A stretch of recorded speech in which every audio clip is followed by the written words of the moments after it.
Om Swastiastu. Perkenalkan, nama saya Widiati dari PAS semester 6 Siang. Di sini saya akan sedikit memaparkan tentang materi teknik penulisan karya ilmiah. Di sini ada 5 poin yang akan saya bahas.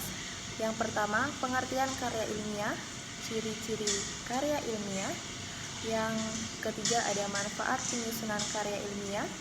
Yang keempat, ada jenis-jenis karya ilmiah. Dan yang kelima, ada syarat-syarat karya ilmiah.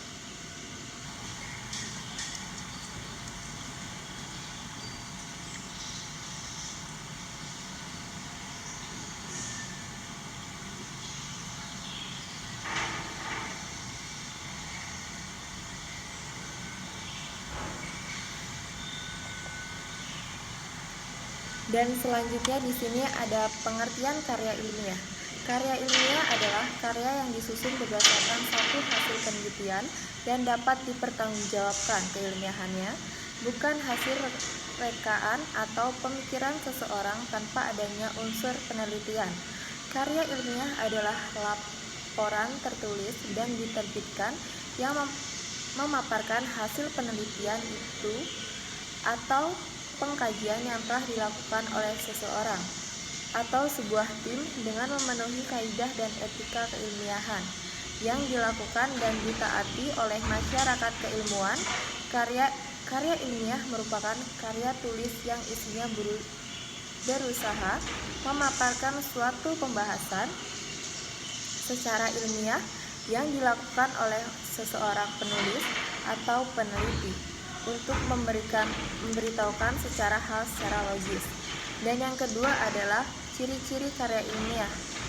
Yang pertama, objektif, netral, sistematis, logis, menyajikan fakta, bukan emosional atau perasaan. Dan yang keenam, reproduktif.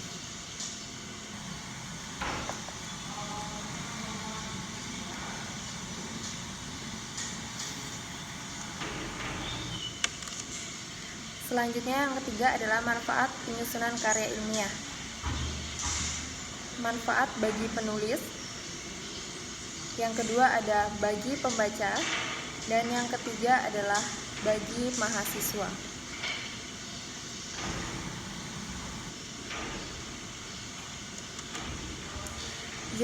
Yang keempat ada jenis-jenis karya ilmiah. Yang pertama, jenis berbentuk makalah, berbentuk skripsi, berbentuk disertasi, dan berbentuk proposal. Selanjutnya adalah 5 syarat-syarat karya ilmiah. Yang pertama, objektif.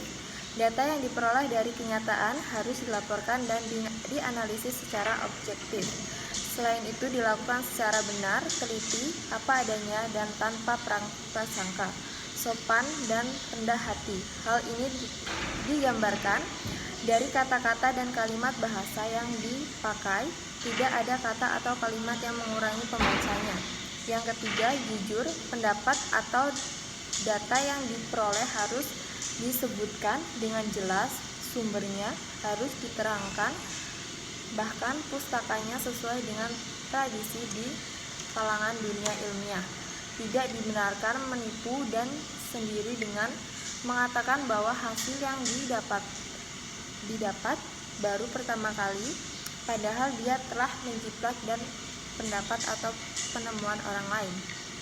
Yang keempat ada jelas, tegas, singkat, sederhana, dan teliti. Penulisnya berdasarkan hasil penelitian, pembahasan. Dan yang kelima adalah pembahasan, masalahnya objektif sesuai dengan fakta. Dan yang keenam adalah